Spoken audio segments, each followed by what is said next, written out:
one step at a time here, man. One step at a time. And so that part got better. But yeah, literally, like the catch play, I'm like, guys, look, you can't play this game unless you can catch and throw. And here's how you do it. Yeah. And you have to work on it away from here. Yeah. So when we don't practice on Sundays and Mondays, like maybe on that Sunday, come up to the field, go in your backyard with a tennis ball and do all of those, goalpost drills, figure eight stuff against your garage or against your house. Just at least doing that. Incorporate a crow hop. We were teaching kids how to do crow hops at home in their hallway in front of a mirror. And then that's how we had to do it. We had to simplify it, and then, our kids aren't coming from big money. Hello, everybody, and welcome to Clearing the Bases, the podcast where we step up to the plate and dive deep into the world of youth baseball. I'm your host, Jimmy Filangieri. On this show, we discuss all things related to the preparation and development of youth baseball players, coaches, and yes, even parents. So sit back, settle in, and get ready to hear from some of the greatest baseball minds out there. I needed baseball in my life again. Baseball to me is like, it's like the best friend in your life. Like to me, I look at it as like a living, breathing soul. Yeah.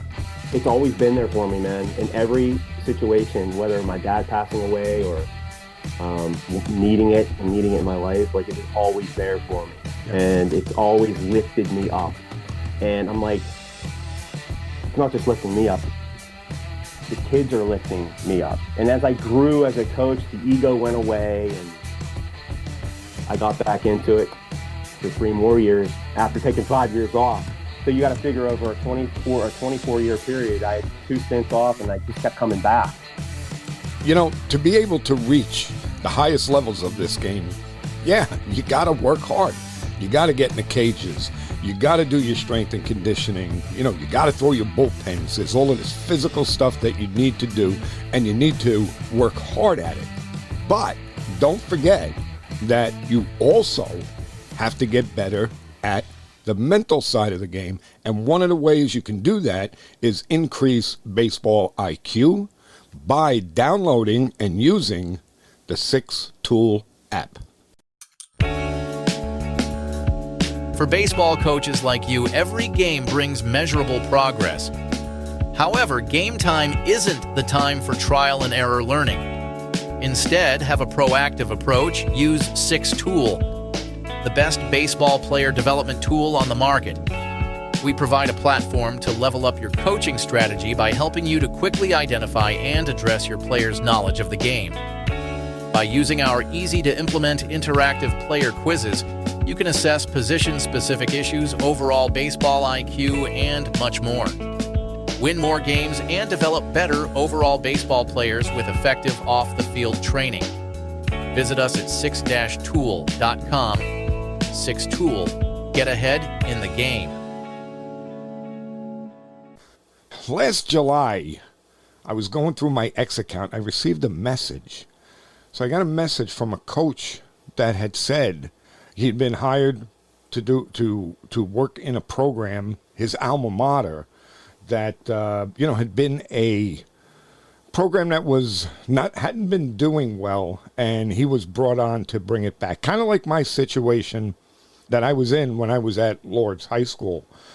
And from that one instant message on X, it turned into a phone call. And you know how I always talk about relationships and how relationships are so important.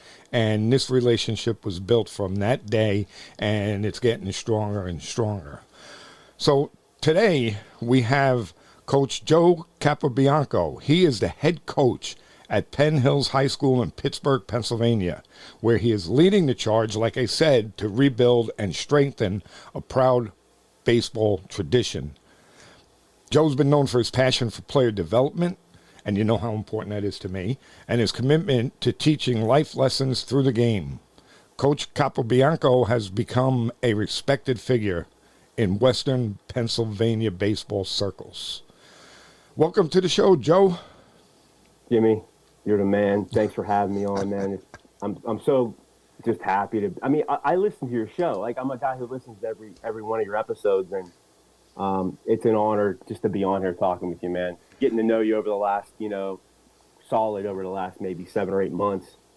I follow you on the accounts, and we can relate a lot. Yeah, with how we took over programs that needed some help, Yeah, I mean, I when I received that instant message from you, I said, this is incredible because we're in the same boat. Your program was not doing well. My program wasn't doing well.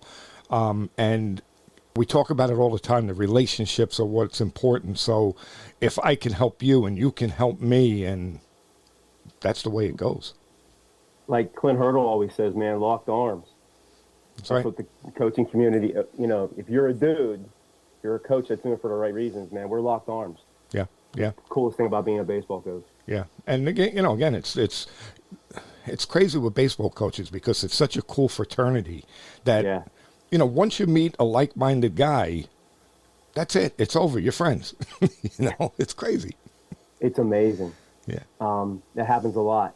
I'm in, like I said, I go to George every year and Sheets' dugout summit, and when you walk in, it hits you like a ton of bricks.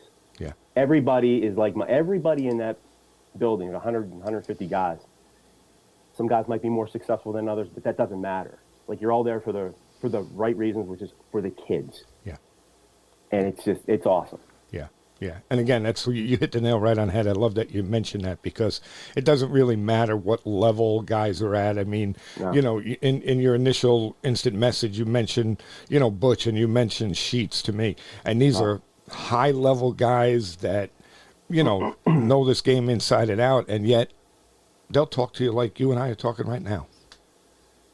I mean, football coaches, I don't know if they're doing this type of stuff. No. I've seen some of the podcasts. I like to study from all different coaches, and they talk to each other, but they really don't talk to each other. Not like this.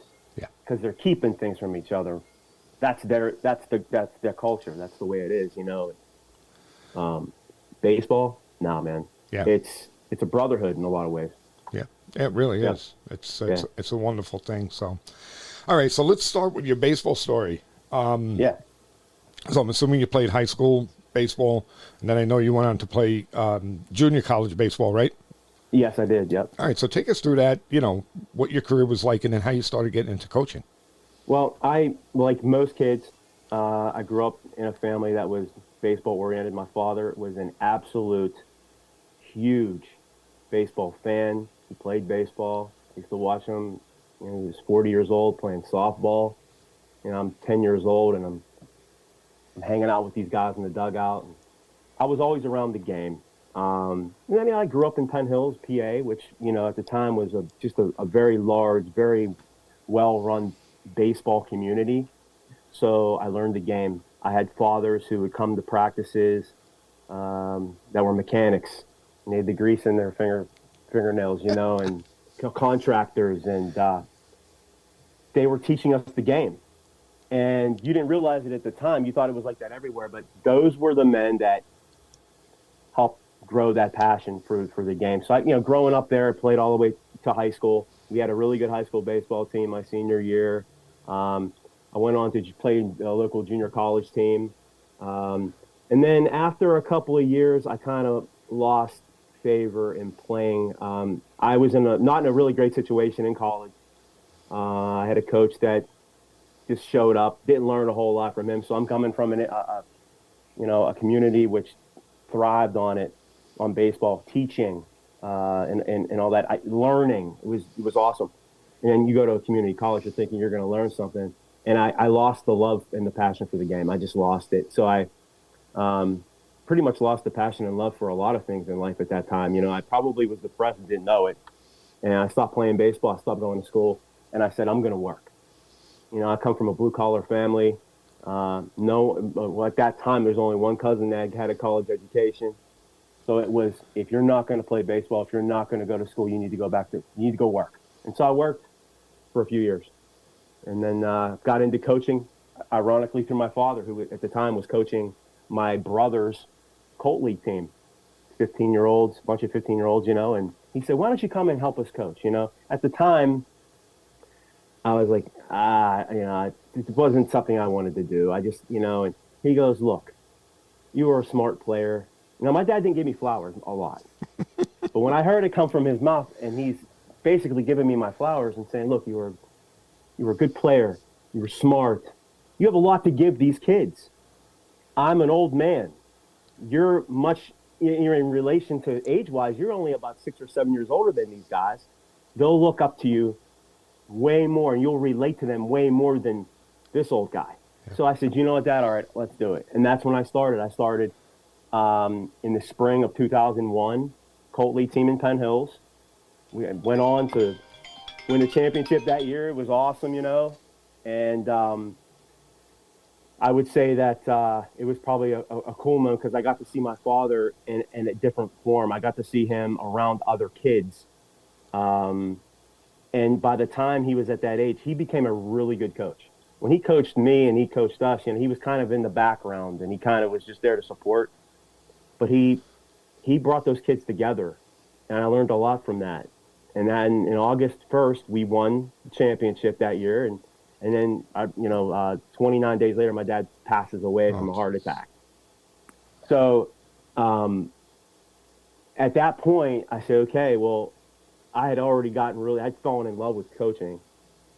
And the whole objective at that point in time was just to be there for my brother. Try to,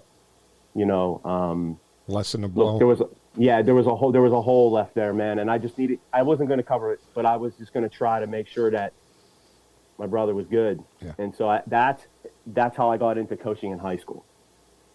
So I kind of went along in his journey and did everything I could to be there. I quit my job. I worked overnight. I stocked shelves at a grocery store, and I delivered USA Today newspapers so I could go to high school baseball practices. Wow. So it was a passion. It was something that I felt like my dad wanted me to do. And I did that, and I didn't even think twice about it because, it was about my brother, and it was about the kids. I eventually would move on to coach. So, the game for me it's family oriented. There's a lot of meaning involved in coaching for me. It's special to just give back that part of it for me. And that's how I got into it. Yeah, and it seems like, you were lucky because you started out, on the right foot. All right, I don't want to say most guys, but some guys get into this because they want to win. They want to win. Well, You didn't get into it for that reason. You got into it because you wanted to help your brother. And I'm sure that, carried over to helping all of the kids, which is a great start. And you understood from the beginning that that's what it's about. Absolutely. I mean, I remember the first practice. I had no idea what I was doing, Jim. Yeah. I played baseball my whole life, but then I go to a practice and I'm like, okay, what do I do? Yeah. Well, I was a first baseman my entire life, so I'm thinking, okay, I'll work with the first baseman maybe, and I'll hit some fungo or whatever. He goes, get to the outfield. You need to work with the outfielders. And I'm going, okay. And he didn't give me the heads up on that, so I go to the outfield, and I remember an outfield coach I had growing up, Alex Jaffers, God rest his soul. He just passed this year. He was a football player, and he coached our outfielders growing up. So everything he did was football-oriented. The footwork drills, soft hands, being square to the ball, energy. That was all right up my alley because I was always an energy guy. Yeah. So outfield, a position I had never really played at all.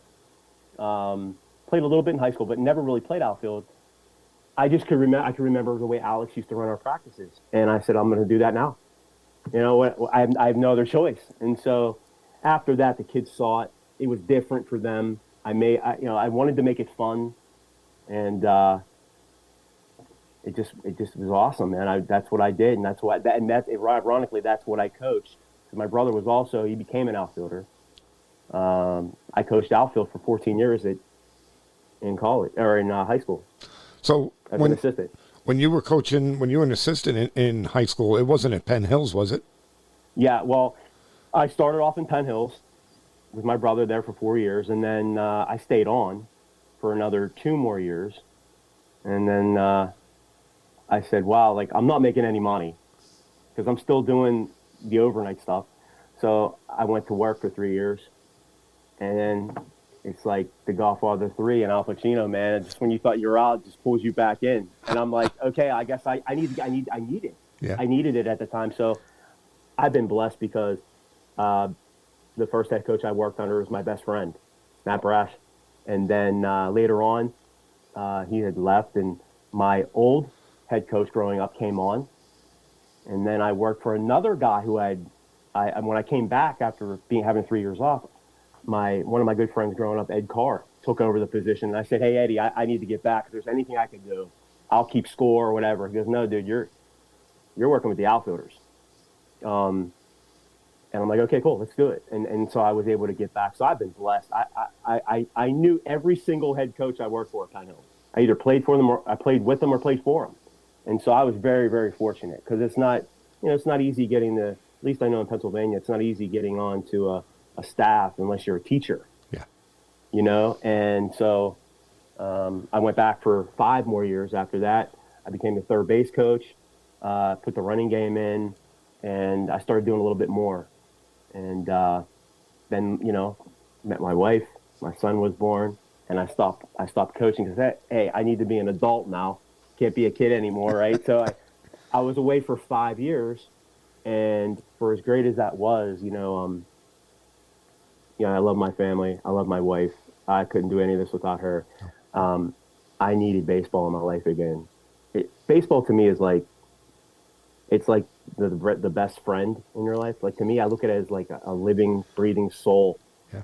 It's always been there for me, man. In every situation, whether my dad passing away or needing it in my life, like it was always there for me. Yeah. And it's always lifted me up. And I'm like, it's not just lifting me up. The kids are lifting me up. And as I grew as a coach, the ego went away and I got back into it for 3 more years after taking 5 years off. So you got to figure over a 24-year period, I had 2 stints off and I just kept coming back. Yeah. And it's been awesome, man, as an assistant, and just teaching the game. But I really didn't start understanding the craft until I started listening to Sheet's podcast, Jeremy Sheetinger's podcast on ABCA. I forget what it was called. The Dugout Chatter podcast. I think. No, that was afterwards. It was just the ABCA podcast. It was the ABCA podcast. I listened to every single one of those, and I go, wow, like I can actually like this. I could really like do this instead of doing it for the love for myself. Like I said, okay, I love doing it because I like doing it for the kids. I like the smiles. I like to see them progress. And it became more transformational at that point. Yeah. I would not be here talking with you, and I would not have had the guts to a person who's not a teacher to walk in there and say, I want to be a head coach, if it wasn't for Sheets. Yeah. Period. Yeah. He got me back. Yeah. So. Yeah. I mean, he's, he's been a big influence on a lot of us. I don't know, a couple months ago, I was struggling with something and just shot him out a text and said, hey, can I talk to you for a minute? And he said, sure, call me, and he's sort of, the point is he's still there if you need him. And I'm sure he does the same thing with you. Yeah. His advice is always spot on. His philosophy and his approach to everything is spot on. And you and I are lucky guys because we've learned from him. Yes, 100%. We're like his disciples, man. That's right. That's a good way of putting it. And if he heard that, he'd be like, "Oh, get out of here," because that's the kind of guy he is. Yeah. Yeah, he's always there. I mean, he's opened up something totally different I never expected because I was always coaching for in a way, selfishly, I was coaching for me, for my feelings, my emotions, and for me. And I'm like, maybe that's why I kept leaving. I wasn't doing it really for the right reasons. And then when I sold out to doing it for something else, I mean, it's, I've been fulfilled tenfold, and it has nothing to do with winning. Right. at all. And winning's the byproduct, you know. So yeah, he's the best, man. Yeah, I mean, you would use the word before, transformational. Once we Yeah, learn that that's what being a coach is, transactional is just no way to coach.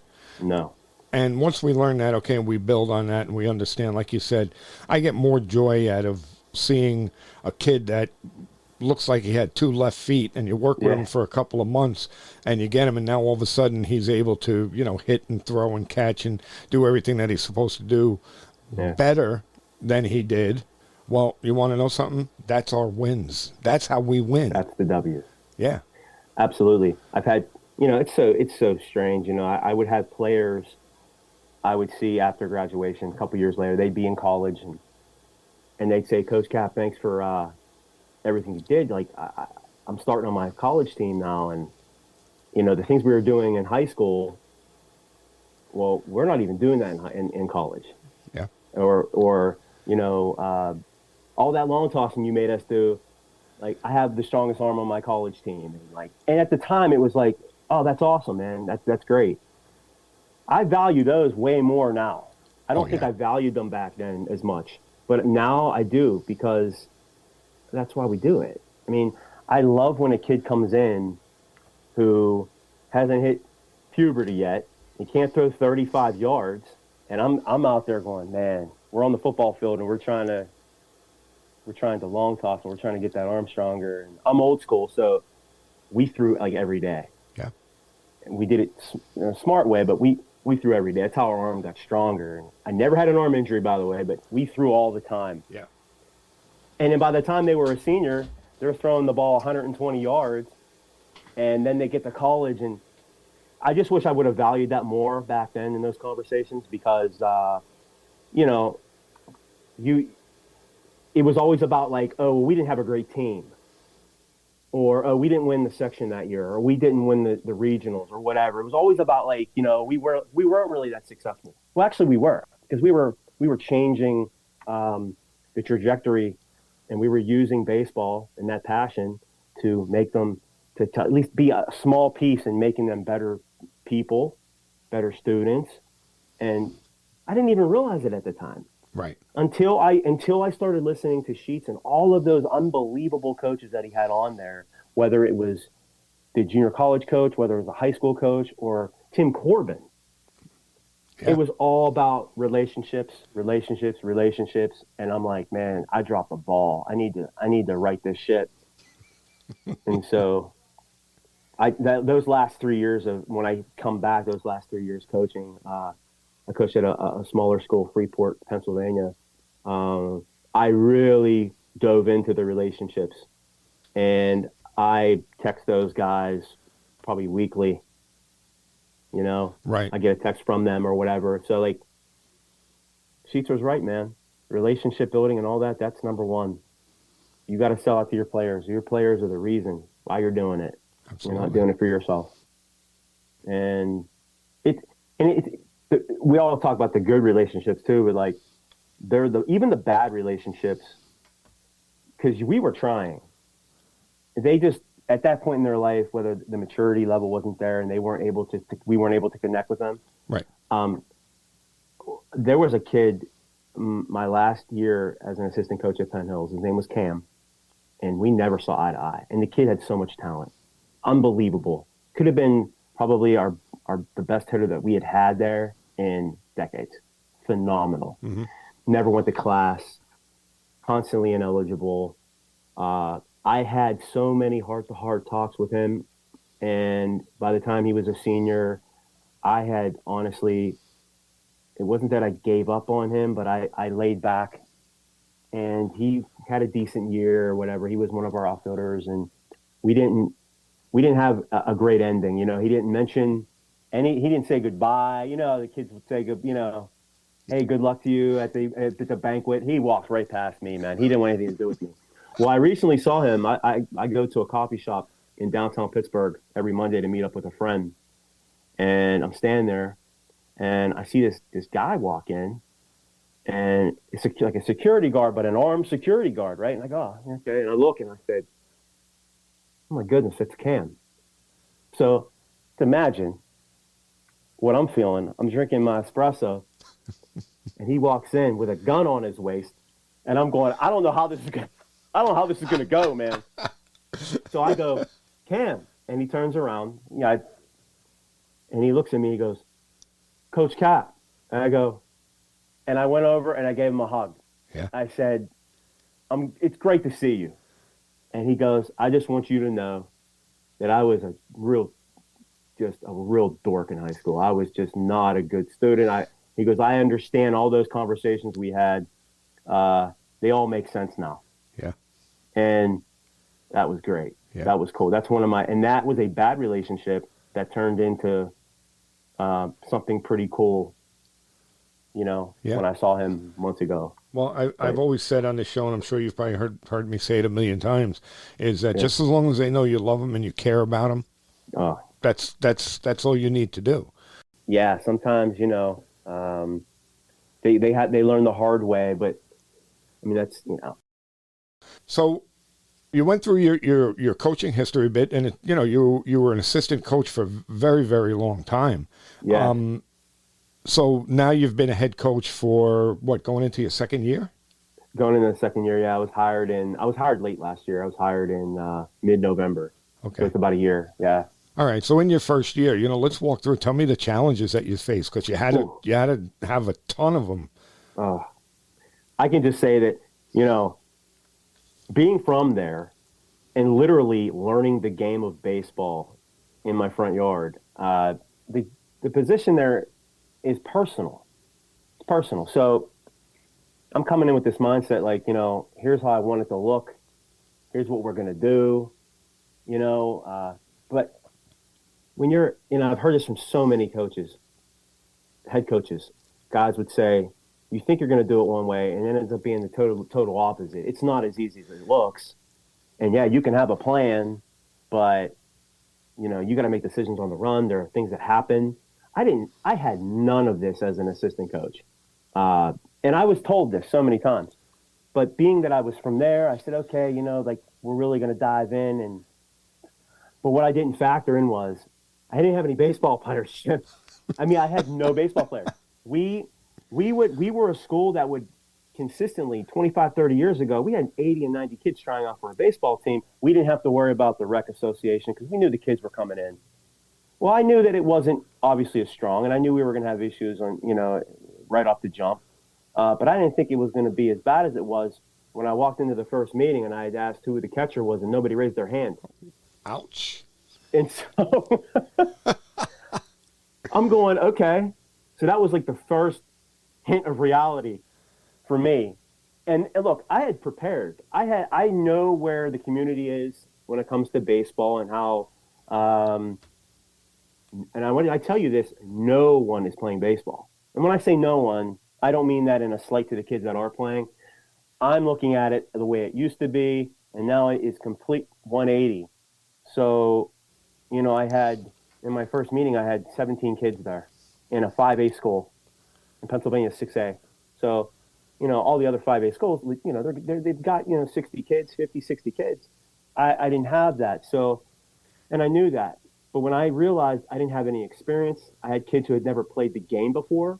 I had kids who had last played when they were in second grade.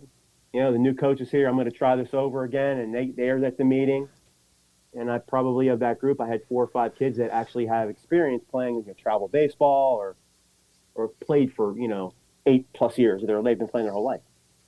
So those were the main challenges. And then all of a sudden it became from let's build the program with what we have. It went from that to we got to go into the rec league. I got to go meet the dude that runs this league, and I got to get kids playing the game. And I come back again to Sheets where he would end every episode and do what you can to help grow the game of baseball. And I'm going,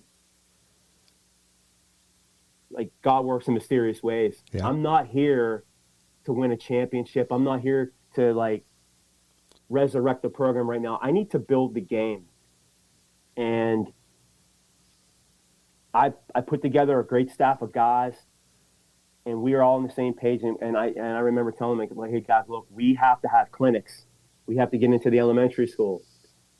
We have to bring in the kids. We have to go to them, wear the uniform, get into the get some excitement and some enthusiasm for the game. And on top of that, show the parents that there's, baseball's here, and it's a viable opportunity for a kid who, is being told to play football or run track or play basketball. You can play baseball too. Yeah. Like there's a 3 or 4 month period in the spring and summer where you can play baseball locally at the rec league level at least. Right. So that's been the main objective. Last year, that was the main objective for me. It wasn't about chasing wins. It was about putting a great environment in place for the guys I had at the high school and JV, and growing the game in the community. So it was a lot, but just because I love that place so much, man, I was like, we're going all in here. Yeah. We're going to do what we got to do to try to grow the game. Yeah. So that's where we are currently. Yeah, I mean, look. In that respect. Yeah, you have to build from the bottom up. You see it in so many travel organizations where they only care about their college recruiting age guys. They don't care about the 10, 11, 12, 13-year-old kids until they need them. Then when they need them, then all of a sudden they start caring about them, okay? So to your point, by getting into the rec leagues, I mean, at Lord's, we didn't have any fee. It's a private school. So we don't have any feeder system. Yeah. And, I went in there and I said to the AD, I said, okay, listen, the first thing we need to do is start a program for 6th, 7th, and 8th graders so that we have kids that come and they get familiar with the coaching staff. And, that's my Evolution Baseball. That's what that is. Okay. And, to your point, you got to build from the bottom up.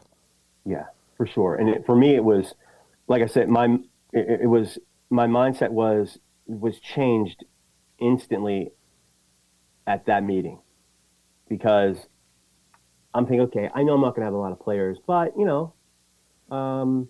they're here. That's the first step. And number 2, wow, the experience level is really low. And okay, so what can we do like in the future? What do we have to do to expand the game here in this community? It's a community that's been hit hard economically. The game of baseball is not going to be passed down if dad's not playing or dad has never played. A lot of single parent families. I had a kid who was on a foster care last year. So it was a lot of challenges in that respect. And let me tell you, like of all the teams I coached, these kids are just sweet. Yeah. And I said, you know what? Like I know why we're here now. It just stuck out to me so much in that meeting. I didn't care at that point what the numbers looked like.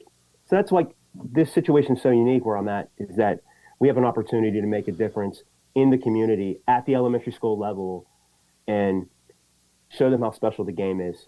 And we're not going to use the excuse anymore that, so-and-so doesn't have a mom or a dad to catch with, but he'll have his buddy to catch with, and they can do it together. And hey, there's a coaching staff waiting for them at the JV and varsity level that love the game, that care for the game, and we can play ball at that level. Because if you don't have that and nothing to look forward to, those kids aren't going to play, and the parents aren't going to put them into baseball. And like a lot of high schools, and I'm sure you're familiar with this. You go on the football team, and I love our football team. I do. I love all the sports there. Yeah. But when you see a kid that doesn't play football, and the amount of work that these kids put in, because I saw it firsthand. Yeah. It's like, man, you could be playing baseball right now, and you're so athletic, and you got all these. If you had played baseball at a younger age, man, like this would have been another option for you. So I just want to open that up. Me and our staff, I just want to open that up, and I want to build the enthusiasm with our parents, and maybe those parents and our boosters can start coaching a team in the summer, like just to build the enthusiasm for the game. That's personally for me, that's what I want to give. Yeah. More than anything. And so we were able last year to we had a clinic, and we're gonna have more this year, but we were able to get into the elementary school at a parent teachers conference type thing, and then all the parents were at the elementary school. We made flyers. I had talked to the president of the rec league, who his son is actually on our team, which was great because I had instant contact with him. Our athletic director, myself, we gave them a bunch of flyers, and a rec league that only had 2 teams last year, a t-ball team, and the next age group up, I believe, was 8 years old. Last year, we were able to grow it to 3 more teams, so they had 5 teams. There you go. So that's awesome. Yeah. And now let's just hope we can continue that. And it's a process. Like everything, you want everything done so fast. Yes. And you know it's not going to get done quickly. Right. You know that instinctively. Right. I know that. Right. But when you're in that position, you're like, man, let's go. Like I'm excited. We got things wrong. Like why don't we have more teams than that? Yeah. And you're like, look, you have to hold yourself and say, look, it's better than what it was. It's getting better. And let's try to do just unique things to grow the game, not just to have clinics and they're free, but to have maybe some summer camps. Maybe we take our kids to, some of the youth level games in uniform, and we go watch them play. Yeah. A little kid seeing a varsity high school player come to their game, I mean, that's awesome. Yeah. I mean, I know they do that in other sports, and those are the types of things I think we can do to help grow it. But yeah, everything's a process, and it takes time. And yeah. But it's all positive. It's all positive. You know how many times I had coaches tell me, especially, at Lord's, because again, it was the same situation. The program wasn't good, and they kept telling me because there were times I was smashing my head against the wall, and I was like, what's it going to take? And they said, trust the process. And I got to say that, I did, and I did. I was patient, but where it helped me a lot? It helped me a lot with the evolution baseball, okay? Because younger kids. And let's face it, when you first start a program, you're not going to get kids that are stud players. Okay. No. You're getting kids that need help. But they want to learn. They're eager to learn, and they've been playing. And for the most part, coaches were doing them disservices. Getting mad at them for making errors, getting mad if they struck out, not playing them. Giving them. I can go on and on about what these poor kids went through. But it helped me a lot there because I kept telling myself and my assistant coach, trust the process. We have to trust the process. So in the beginning, it was tough.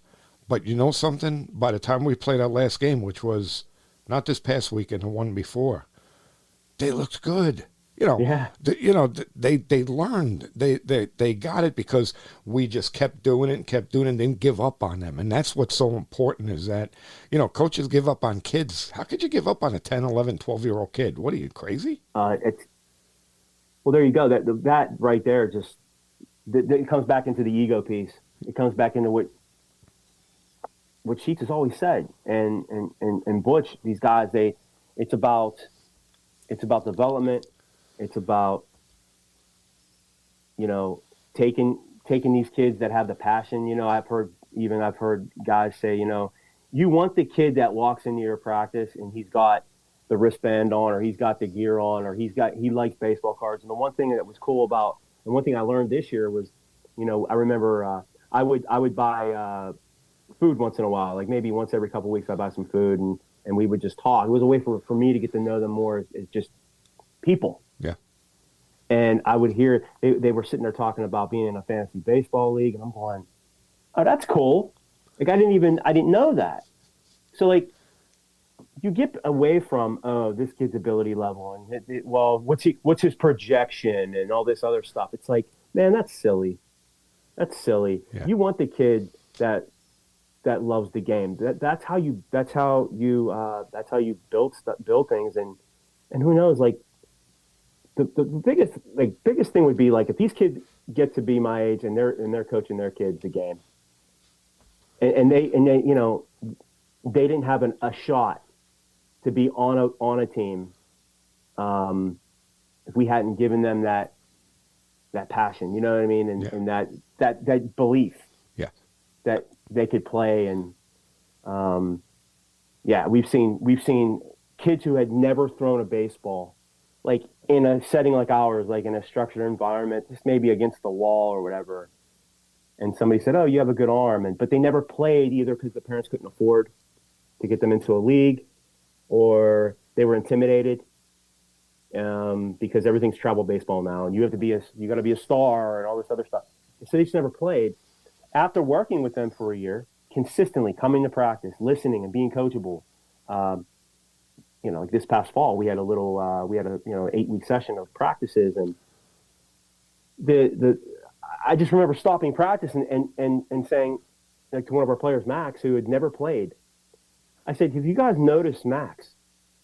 Max is now throwing the ball. I mean, he has you could just see the ability because he's doing everything we've been telling him to do. He's practicing on the side, and he's able to now, he's an outfielder, so he's able to now to throw about 60, 65 yards. He uses his legs in his throw, and he's liking it. He's loving it. You can see it. He smiles. And that's why you do it. Yeah. Yeah. I mean, that's why you do it. I get more out of that than I swear to you, like I get more out of those types of things than anything else, like winning and all of that. And I never, like 10 years ago, Jimmy, I never would have said that. Right. I never would have said that. Yeah. Yeah, no, I mean, all the kids need is an opportunity. And, yes. Let's face it, there are a lot of, you had mentioned it, egos. There's a lot of egos out there that they want to look, and, it's almost like they think that they're like college recruiters. They're going out and recruiting the best kids that they can find to come and play for them so they could put them on the field, they could win their games, and they could puff their chest out and say, "Look at me, I'm such a good coach, we win the games." Well, wait a minute.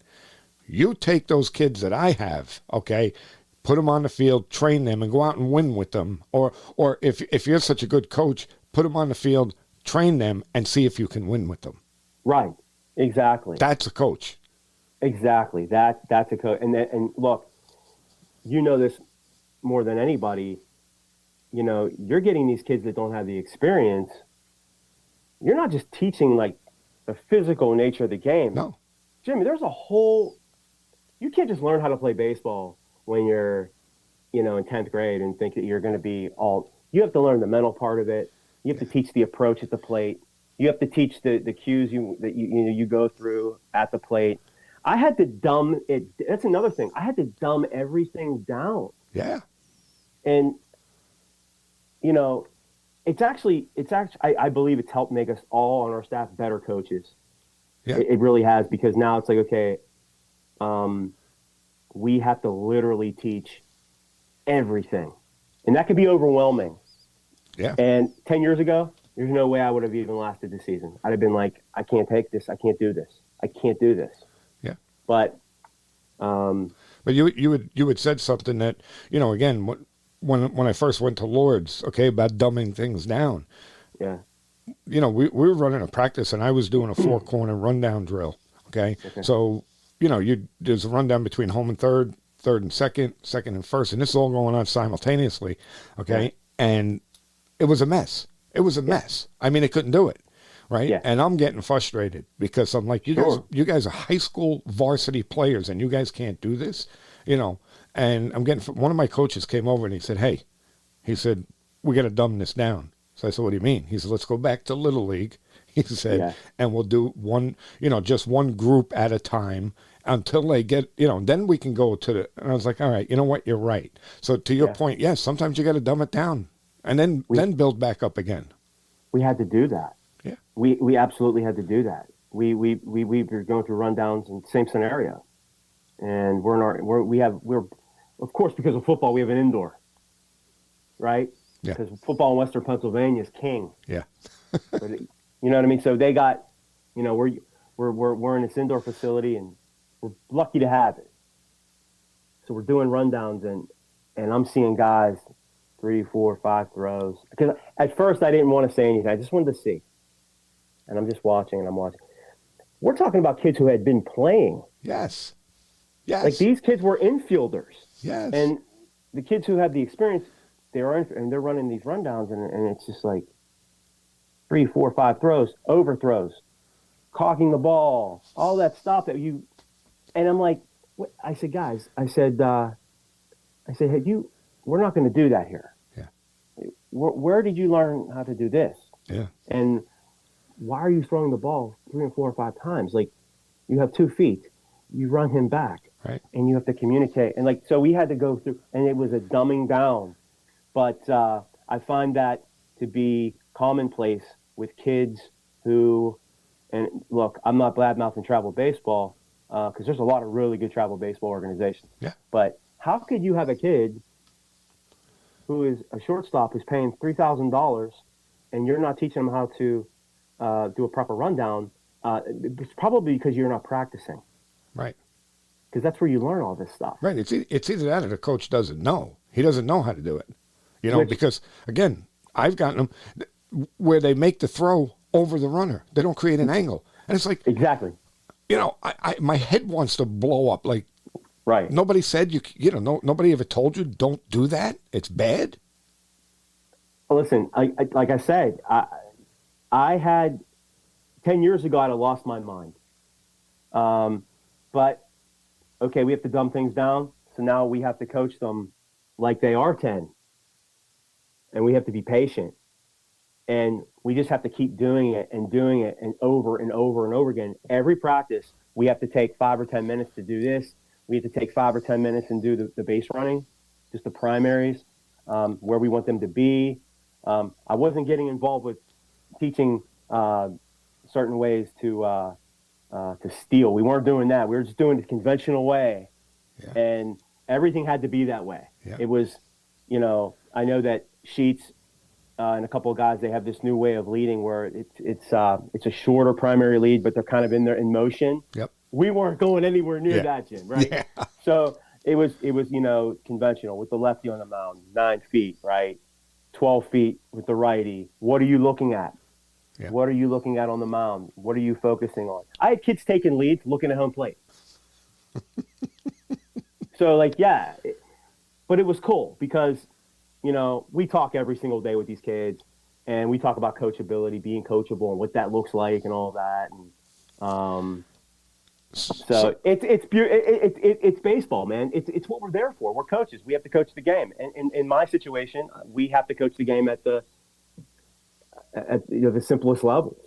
But that goes back to like what you were saying before about getting into the youth leagues and the rec leagues locally. Okay, what are you doing to get to the coaches, the rec ball coaches? Are you working with them at all? Now, because I was a late hire, I got involved. I started the clinic idea, which is always in the back of my mind. I always wanted to do that. I didn't get into that until January of last year. And I had mentioned to, like I said, the president of the rec league, his son is on our team. So I saw him every day. Yeah. And I basically said to him, I said, look, I know it's going to be difficult for you to get coaches and parents to help out. We need to do something where we bring those people in as soon as you have your teams picked. You bring them in and you bring them in say late March, maybe early April. You bring them in on a Sunday.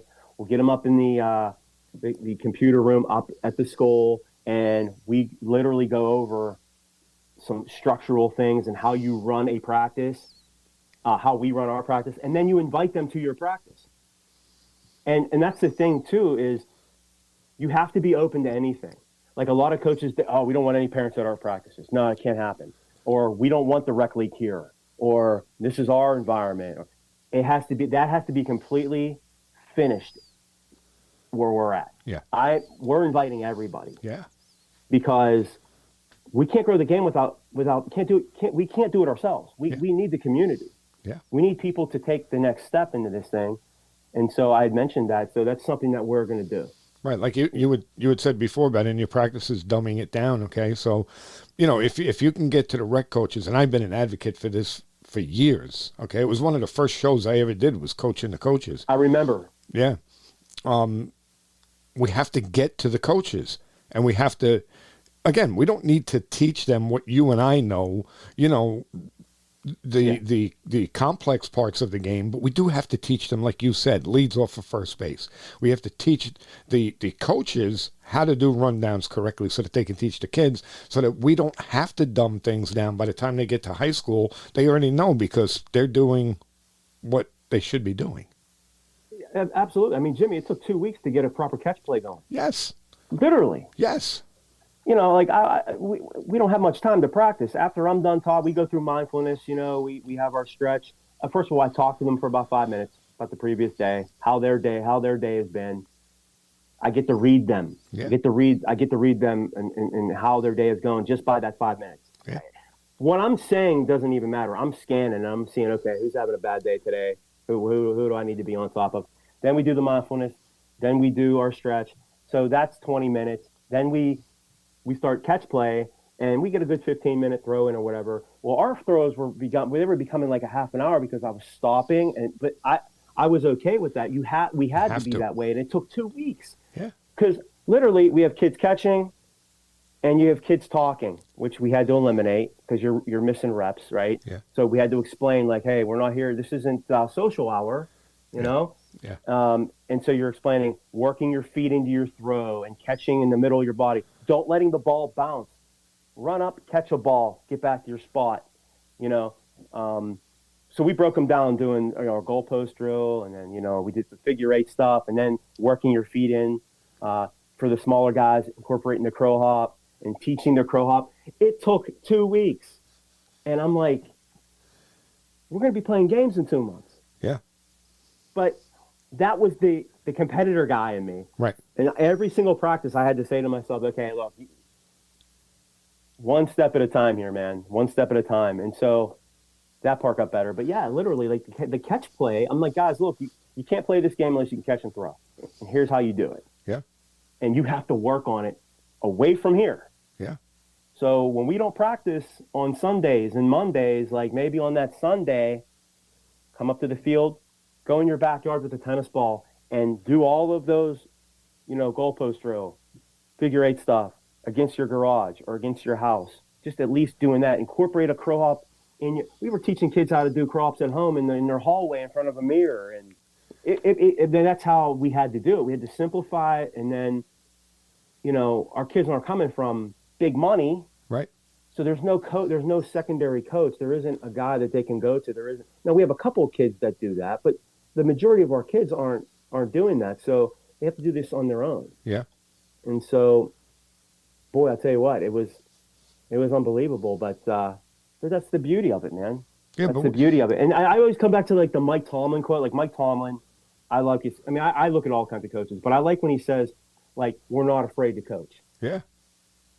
Like they say that at the pro level, because there are apparently, I'd seen an interview with Mike Tomlin saying that there were pro coaches out there that just wouldn't coach NFL guys. Yeah. He goes, you come here, we're not running from coaching. Right. And so I always had that in the back of my mind, like, hey guys, I tell our staff, like, we're not running from coaching. The littlest thing you see, you jump on it and make sure it's done right. Yeah. And explain why. Yeah. Without yelling. Attention to detail is everything. All detail, yes. It's everything. Yep, it's everything. Yeah. I mean, again, like, just to give you an idea, and again, people hear me say it all the time. All right, when a kid's running down to first base, if he doesn't step on the front of the bag, he steps in the middle of the bag. Okay, now I don't think it gets any more basic than that, right? Yes.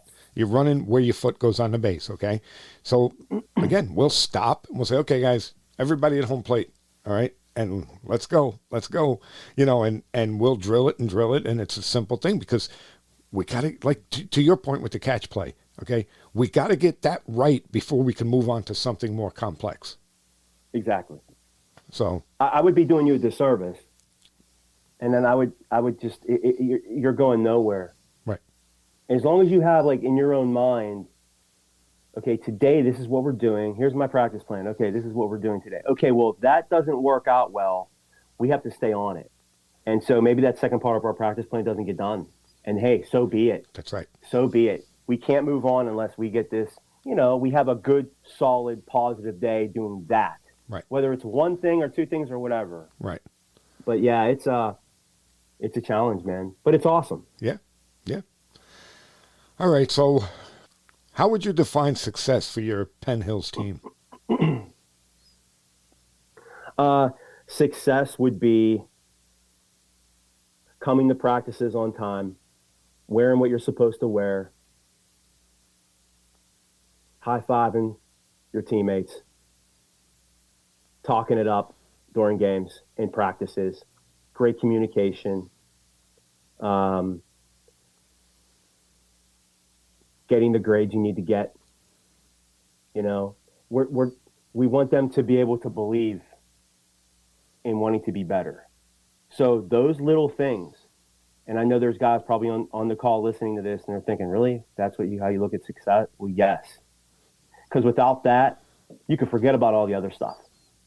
If we see that they're doing those things, and we did towards the end of the year last year, you could see the buy-in. We provided this environment, and then they're going, hey, this is an opportunity, because we had been just throwing it at them daily. To me, that's what success looks like for us. The coordination and the communication amongst players without coaches. I look at the little things, the clean spikes. Are you wearing what you're supposed to wear? I can't get over that. Like, we're not wearing pajama pants anymore, boys. Those things are successful for us. And I know that we've gotten to that point. Now it's, we'll see where we go. We'll see what happens here in the future. But like I said, I can't worry about the future as much. I can't live in the future. I have to live in the present and how we are now. And that's, for us, that's what success looks like. Right. Yeah. I mean, all of those things are really, really important. And again, I went through the same thing. The little things that you have to make sure, that basically, in my mind, what it comes down to is we're teaching them discipline by doing what you just said. Okay. And if they're disciplined, then when we teach them how to do first and thirds and double cuts and bunt defenses, that discipline is there already and they're going to perform. So it's a trust thing. And it took a long time to get that down. It took a month and a half, 2 months. There's no time limit. You could just tell, and you can sense it in guys who are starting to believe in what we're doing. You can see it because they are coming there on time. They are getting to practice. They're ready mentally, and they know that we're doing things to make them better people. Whether it's the mindfulness piece, whether when we do our stretch routine and we count to 9, everybody's counting loud, and everybody's clapping in unison when we're ready to get to the next stretch. It's those little things. Because I've seen a lot of travel baseball practices, and I'm not seeing a lot of those details. No. I'm not. No, because if those details were there, you would see them at your high school practices. You'd see them at the high school practices, and then and you're noticing other teams. Yeah. So that's what's important. Yeah. Because when these kids get out into the real world, Jim, you're not going to walk into an interview wearing pajama pants. I'm sorry. That's right. And if you walk into my interview with pajama pants on, you're not going to get the job. Yeah. You're not putting there's no self-awareness there at all. Yeah. There's no care level. Yeah. So for as ridiculous as that may sound to other people, and I get it, that's the crux of this thing. It's the little things. It's how you're building what you need and your standards that you need to have. Yeah. And you have to have those things. So that, for us, that's success. Yeah. Okay, so one last thing. So looking ahead, so year 1 is done. We're going into year 2.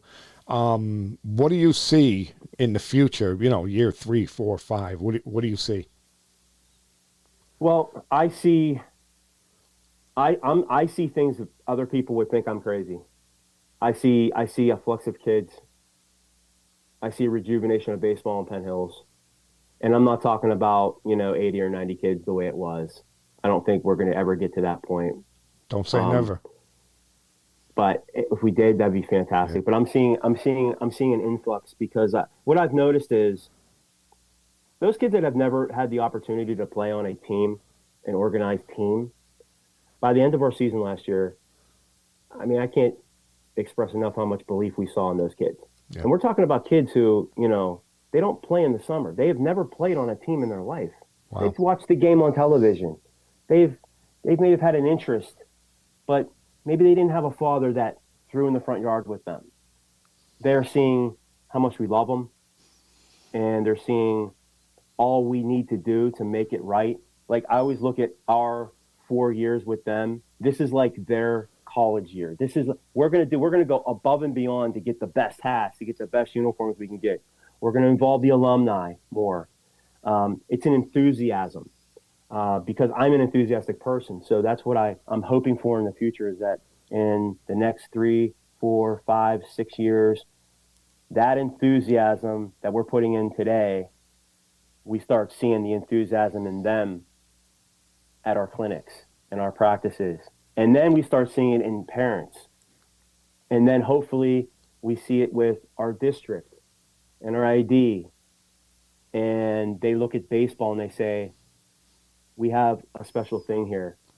We may not be winning championships, but we have another thing for these boys to involve themselves with. You know, a lot of boys in our school aren't into activities, and this is just another way for them to become better people, because that's what the game does.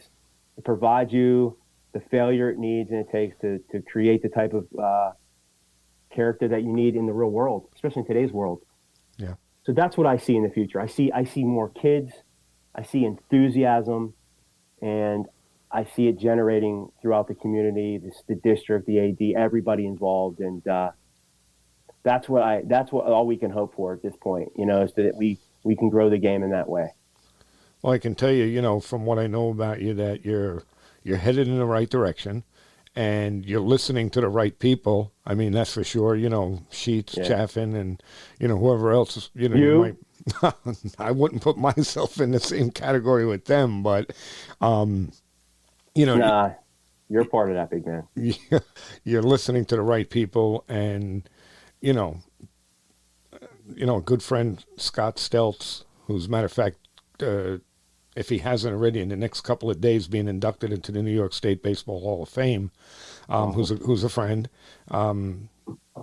Trust the process. That's what Scott told me. Just trust it, and you seem like you understand that. And you know, it may take Hard. you. Yeah, oh, it's hard. Don't believe me. I've been Yeah. there. I know it's tough because it's frustrating. But you know what? If it takes you 3, 4, 5 years to get it where you want, I know you'll get it done. Appreciate the words, man. I like I said, I wouldn't have had I don't even know the term. I wouldn't have had the guts to do to just walk into something like this, because you wouldn't believe of how many people are telling me, like, Joe, why are you going back there? You can't do that. You're wasting your time. And like, that bothers me. Yeah. Because they're looking at it for me. Yeah. It's not. I'm looking at it for there are kids in our community where I grew up that were just like me, but they don't have what I had. We want to provide what I have. I want to provide that to them now. Yeah. See, that's why we're here. Yeah. And, you know, that's what coaching is. Like, that's what being a transformational coach is. That's what you want to be, the light at the end of the day. Like, we want our baseball program to be the light for baseball in Penn Hills and our community, where it has literally, people have told me where it's dead. You're wasting your time. And I say, no, we're going to go down with a fight, and we're going to promote the game we love to these kids. And you know, God willing, we get them interested in the game, and they become coaches and better people, and give them some hope, Jim. You know what I mean? Like, we don't talk about dreams enough anymore, and people laugh when you say dreaming, and like, there's no reality without dreaming. You got to dream. Yeah. And I always go back to like a quote, like my dad used to always tell me, that Roberto Clemente had, where he said, you know, anything. Well, how did it go? Anytime that you have an opportunity to make a difference in this world and you're not, then you're wasting your time in this world. Yeah. It's the greatest. I mean, that's what it is. That's what coaching is. That's why we do what we're doing. That's why we're doing it. Absolutely. And Absolutely. So that's where we are, man. But I appreciate it. This is awesome. Well, I mean, I got to tell you, Joe, I appreciate the fact that you reached out to me, you know, with that instant message in July. And, you know, I had mentioned in the beginning, another relationship built, and I'm, you know, I'm happy to see what you're doing. I think that, it may take you a while, but I think you're going to be successful. You're moving in the right direction, and I wish you nothing but the best. I appreciate it. Thanks a lot, Jimmy. And like anytime you want to talk ball, life, whatever, I'm always here, man. You got a buddy now in Pittsburgh, PA, man. I appreciate that. And yeah, I mean, you better watch what you wish for because I'll annoy the crap out of you. No, that's okay. Because it's funny. I say the same thing Yeah. to, all the other guys too. I've actually, I got the blessing from Butch, when I had the really cool opportunity to design our hats last year, we changed the logos up and all that stuff, and I'm very particular when it comes to my baseball caps, and I said, we need to do something. And what really hit me home was when Butch would talk about Credo. Yeah. Like that really hit home with me. Yeah. Because my father used to say, you got to believe. He would always tell me, you got to believe, you got to believe. Yeah. Well, that's what Credo is. Yeah. And so we put it on our hats. Yeah. Credo's on our hats. And I got the blessing from Butch. I said, Butch, do you mind if we do this? I'd love to continue this thing you created because it's going to be it's going to be for the right reasons. Yeah. Yeah, and I'm sure he appreciated it. Matter of fact, he probably loved the fact that you did it. Yeah, no, yeah, he's the greatest. Yeah, all those guys are awesome. Oh yeah, I mean, last year on my hats at Lord's, instead of putting Credo, as a matter of fact, you could probably see it up. You could see it right on the side of the hat there. You see the little gold. Cool, yeah. So it says SCID, which is sportsmanship, character, integrity, discipline, and. Awesome. Again, I got that from Butch. Through him using Credo, I said, well, I can do this, which is similar to what he did. No, those guys are awesome, man. They've been successful, and they've done so many cool things. Their stories are awesome. I love listening to the stories of all the people that you have on here. I've listened to the Sheets podcast over and over and over because, I talked earlier about my brother having that hole. I have the hole. Yeah. I talk to my dad about baseball every day, Jim. Yeah. So like having conversations like this, like it fills that for me too, selfishly, but I need it. Yeah. Yeah. And that's why when I hear the stories and I see the passion from these other guys that are doing this and women as well, softball, I mean, yeah. It reinvigorates it for me. You know what I've noticed though, and I don't know if you see the same thing in Pittsburgh, but there aren't many people in my area that I can talk to that have the same passion that I do, have the same understanding of the game that I do. Yeah. So, I get my fulfillment from talking to guys like you and all of the other people that have been on the show and, so many people that I've become friends with I'm like you, just what you said. I need that. I need to be able to talk to somebody that I know is doing it for the right reasons and that it's great, but there's not many guys around here that are like that. Which is surprising because you figure in the New York area, you'd have a ton of guys like that. It's the same way here. When you mention baseball to just the casual person, I think in general, it's always negative. Oh, it's boring. Well, did you play? Okay, you never played. Well, let me explain it to you. And, I think the coolest part about our game is it's a romantic game because they always say baseball's romantic in a lot of ways. It's different than other sports because of the relationship you've built. And usually it starts with dad or it starts with your uncle or your brother. You go to games. Yeah. The games are long, the conversations, whatever had happened in a game, you talk about it. Like the World Series, and what happened at home plate. And it just creates a relationship that spans the test of time. It's for life. Yeah. That's why baseball is special. It's America's game, our game. Yeah.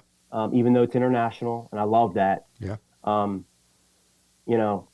It's such a special game, just because of the relationships that you're able to build from it, and that's why this kind of stuff is awesome. And I'm really, really honored to be here, man. Oh no, you're kidding! It's my pleasure. I'm assuming that you're going to be in Columbus. It's got to be close to you.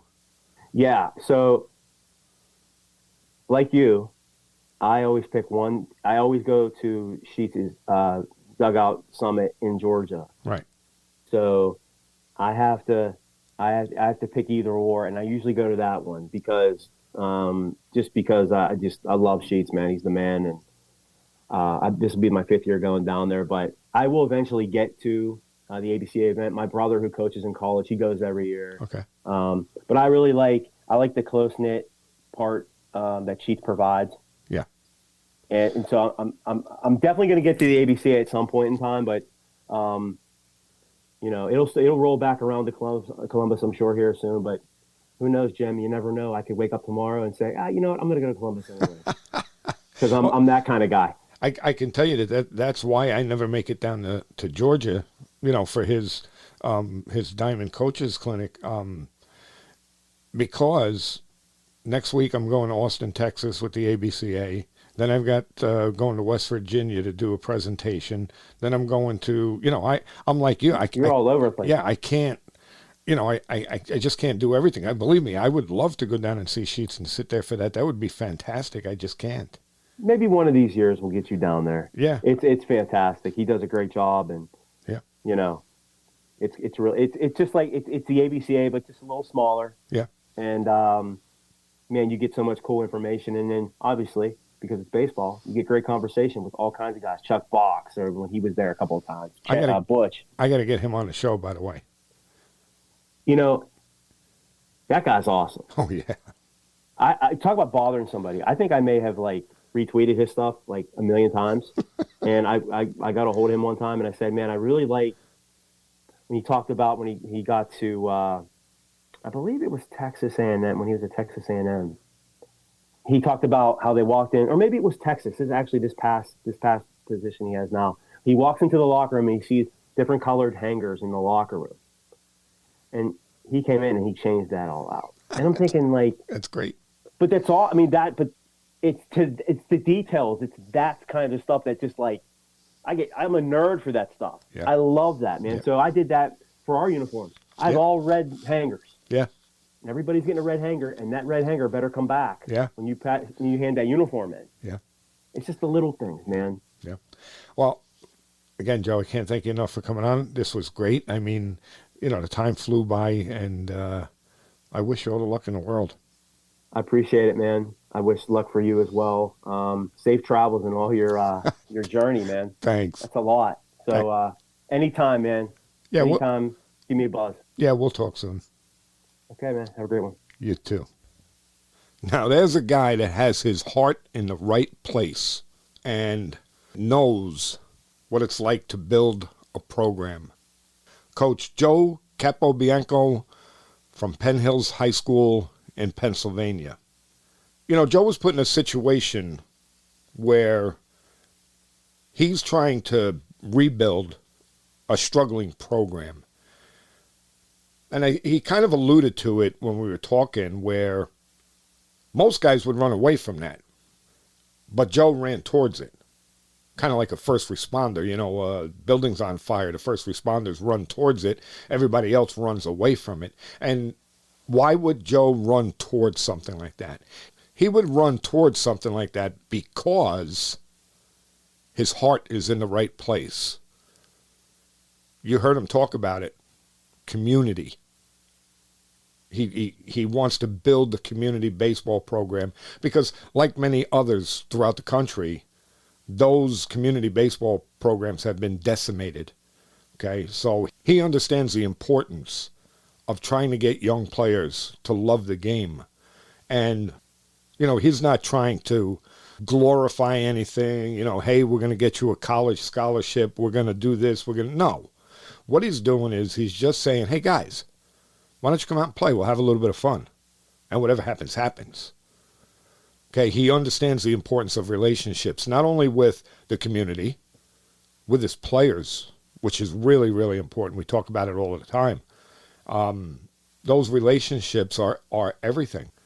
And it really makes me happy to know that there are guys like Joe out there doing what he's doing. He also understands the importance of building relationships with other coaches, and he's going about it the right way. He's learning from the best coaches out there. Not afraid to communicate, not afraid to reach out, ask questions, show vulnerability. This is how we learn. if we, have that huge ego that we talk about all the time where I know everything, I don't need anybody else's help, I know what I'm doing. Well, I mean, if you're doing that, I can tell you that most likely you're hurting your players, because there are a lot of guys out there that do it the right way, that know what the right way is, and they will help you. And, Joe seeks out that help, and you could tell by the way he's running his program. I mean, he talked about Chuck Box when he got to Texas, making sure all of the hangers were the same color. So what did he do? He adopted it. All right. He didn't say, well, that's stupid, or I'm not going to do that, or that doesn't mean anything because I know better. He didn't say that. He said, you know what? I understand why that's important. I'm going to do it. So I guess to wrap this all up, what I want to do is I want to tip my hat to Joe. I'm happy that he reached out to me. I'm happy that we're friends. And listen to what he has to say. There's a powerful message there. Listen to it. Build those relationships. Treat your players with respect. Seek help. Seek advice when things may not be going well. That's what the name of the game is. Because after all, we talked about it many times. As coaches, we are teachers. We're not recruiters. Okay, that's a different ball game. Okay, so, and the reason why I say that is because we don't recruit players, put them on the field, and hope to win because they're talented and they could beat up on kids that are less talented. Okay, we want to take what we have and teach them. Because again, like I said, I've seen it a million times.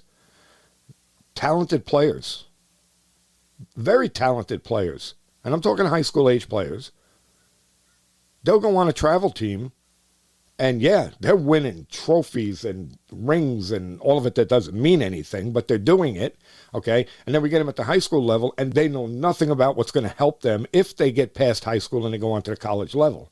And I know there's a lot of college coaches out there pulling their hair out because they're saying, how can it be that these kids went through all of this baseball from the time they were 5 all the way up through high school, and they don't know how to run the bases, and they don't know how to execute a rundown.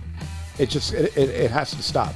And I know I'm ranting a little bit about it because it does upset me, but you listen to a coach like Joe Capobianco, and believe me, he gets it. So, if you enjoyed today's show, don't forget to hit that subscribe button. Visit the website at thectbshow.net. Listen to your favorite episodes and please leave us a review.